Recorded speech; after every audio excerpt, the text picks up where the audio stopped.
Also, hurtful and anonymous online gossip, especially on college campuses. I went over, checked it out, and just saw terrible, terrible things written. Religious and ethical traditions clearly condemn gossip. However juicy gossip may be, it is forbidden because it can be so hurtful. Now there's a whole new dimension to hurtful gossip, online, especially on college campuses. A person can be viciously maligned by a completely anonymous accuser, and there's hardly anything the victim can do about it. You can't find out who posted the accusations, and you can't force the website to take them down. Betty Rolland has our report. It's called cyber abuse, and it looks like this. This is the sort of message that Erin Roy and her sorority sisters found themselves confronted with in Erin's junior year of college. Erin is now a senior at Marist College in Poughkeepsie, New York, a small college with a Catholic heritage. One day I came home from class, walked in my house, and my housemates were huddled around the computer, and they said that they had heard of and found this website. So I went over, checked it out, and just saw terrible, terrible things written. Initially, it definitely affected a lot of girls I know. I think they were just devastated, embarrassed, upset. Marist is a very small school, so one person hears something and it spreads like wildfire, even if it holds no truth. The website that was spreading the malicious gossip at Marist and 500 other colleges and universities was called Juicy Campus. Incredibly, the students had no way to stop it since the messages were all anonymously written and the website was under no legal obligation to remove it. Some of them definitely probably were written by men who maybe left off on the wrong foot with a girl. Maybe something happened and, you know, he didn't think of her in the highest regards. And for girls, jealousy. They know this site is anonymous, so they're just so willing to jump on their computer and write comments about people because they know they'll never be caught. Eric Zier, who graduated from Marist last year, was class president. A fellow student's email alerted him to the problem. 2 of my roommates have suffered eating disorders and have been getting help from the school. And because of this site, they've been up for panic attacks most of the night. The site became like a campus virus affecting everyone. There was a particular fear that potential employers would see the comments. Given that there was no legal way to stop postings, the question was, how do you stop them? Student leaders and administrators first considered banning the site, then decided to launch a campaign. We actually found a program that Princeton was using, they came up with, called Own What You Think, which is a way for students to basically voice their opinions in a constructive, respectful, and a way that isn't anonymous, so you can find out exactly who is saying what about each other. And what were the opinions?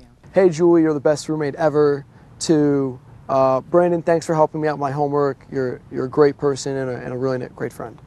In addition, they flooded Juicy Campus with messages of love. So all of this together seems to have worked.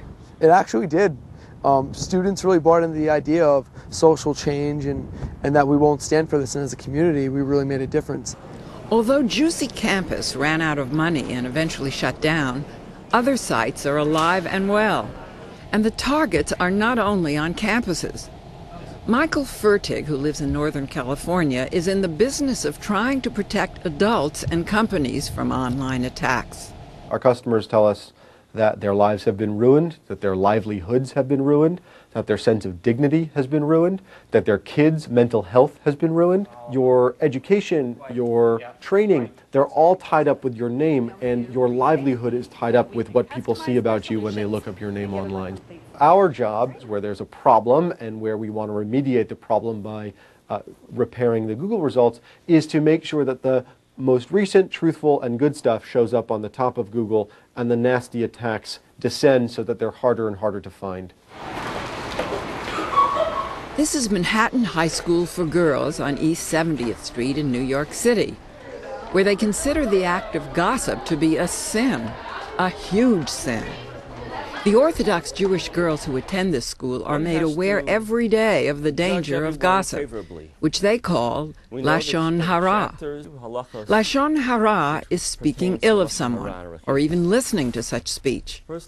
Even though constructive criticism and conversation can be allowed, harsh criticism is forbidden.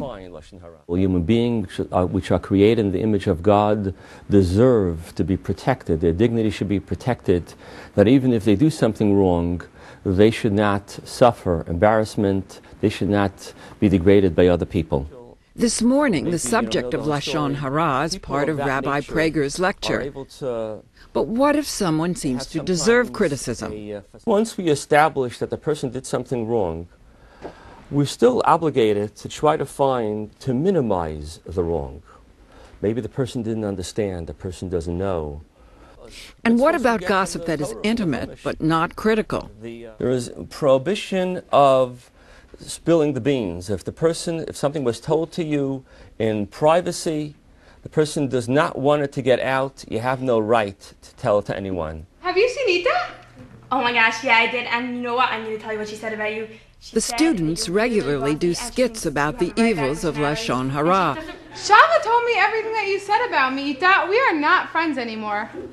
But avoiding nasty comments isn't always easy.